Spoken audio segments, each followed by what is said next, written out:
Friends of the Academy, good afternoon, good evening, or good morning, wherever you are, and welcome to this month's video. It's a pleasure to be with you again. I am Robert Hain, and I'm here today with Steve Gibson, founder of the Academy, and we have a new subject for this month's video, and that's about setting goals. And let me start with something very interesting. When I had the opportunity to be a mission president, I worked with many missionaries. And as you know, and especially you who are return missionaries, you know that in the mission field, we always are setting goals. And we teach the missionaries how to set a goal. We teach them that in order to set a goal, there are many things that need to happen, like it has to be realistic, it has to be obtainable, it has to be measurable, and it has to have a deadline, things like that. And missionaries learn to set goals very well in the mission. However, there are many missionaries, when they return home, they stop it. I know. They stop doing goals. And they think that was something that only happened during the mission. And let me tell you something that I used to tell my missionaries. I said, there are companies that pay hundreds and thousands of dollars to bring people, experts, on how to set goals and how to plan to obtain those goals, for them to teach that to their executives in their companies. And I always ask the missionaries, why? Why do you think companies will do that? And they said, well, because when you set up goals, then you are successful. And that's true. Companies pay other companies to come and teach their executives how to set up goals and how to plan to obtain those goals, because people who set goals and people who plan to obtain those goals are very successful people. Now, I would like to ask you, Steve, why is it so important for a small company and for a small business owner to set up goals? I suppose you're thinking about business goals, is that correct? Correct. Although business goals and personal goals, the same theory of goal setting works, no matter what arena that you're in. But business goals will help you, and we can talk about some specific type of business goals, but business goals will help you be more successful. Some people just kind of go with the flow. They just do what comes in the door. But with business goals, you set specific goals. I want today to do this, or this week I want to do this, this month I want to do this. And then you work every day towards accomplishing that goal. And that kind of drives you. It gives you purpose and drives you forward. And as you move forward, your business does better. And your business does better, you make more net profit. Exactly. And we can talk about some specific type of business goals, or you can, or we can, both. Yes, I was going to mention that some years ago, I used to work as a salesperson. And as a salesperson, one of the most important things that you need to do is to set up a goal of sales. If you don't have a goal of sales, then whatever sales you get in a day, that's fine.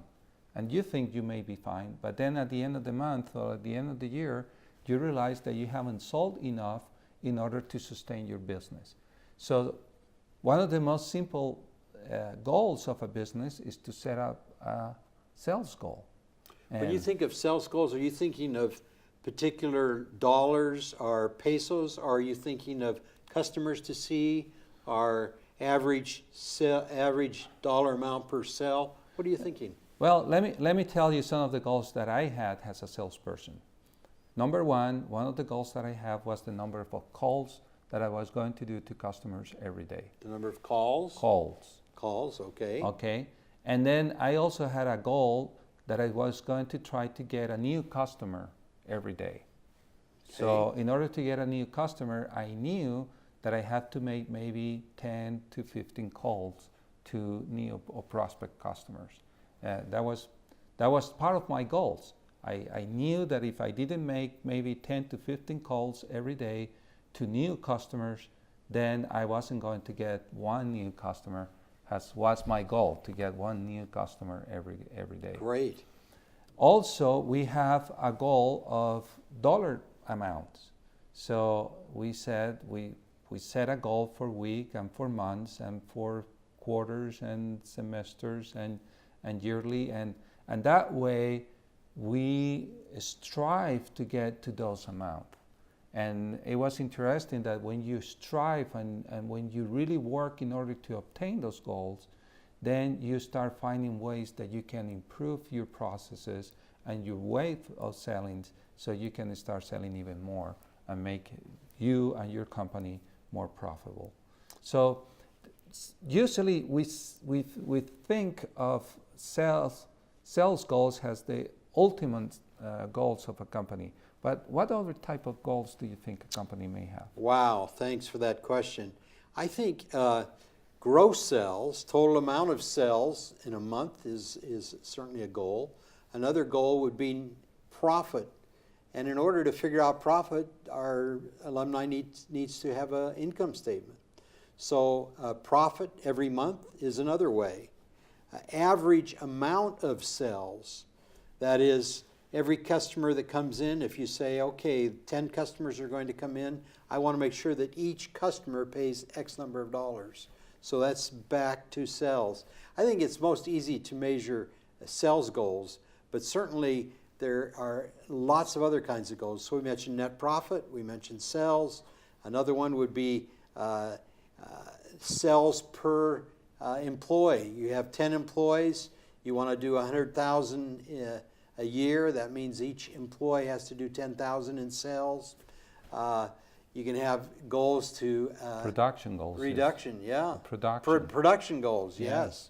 You can have goals to keep your electricity bill, your utilities bill, a certain percentage of your gross sales and no more. I think that the basic ingredient of a successful business is goal setting and measuring those goals. Okay, well, we want to invite you today in your chapter meeting to start sharing some of your goals with your peers, with your other business friends that you have in your chapter. And if you don't have goals, then this is a good moment to start. Go back to the booklet, go back to your class about setting goals, and remember the SMART goals. You know, and you may remember what that stands for. If you don't remember, go back to your booklet and study and start making goals for your company. We promise you that if you start making goals for your company, you're going to start seeing improvements, not only for your company, but even in your own personal life. That's true. May I mention one other thing, and that is the value of written goals. Mm-hmm. So it's one thing to have a goal in your mind. You want to accomplish this and that. The other important part of goal setting is a written goal. So you write down your goals, and then you measure your progress on that, towards that goal. Well, thank you, Steve. Thank you. Thank you, friends. Have a good afternoon, evening, or morning, whenever you're seeing this video. And it was a pleasure to have you with us again. See you next month.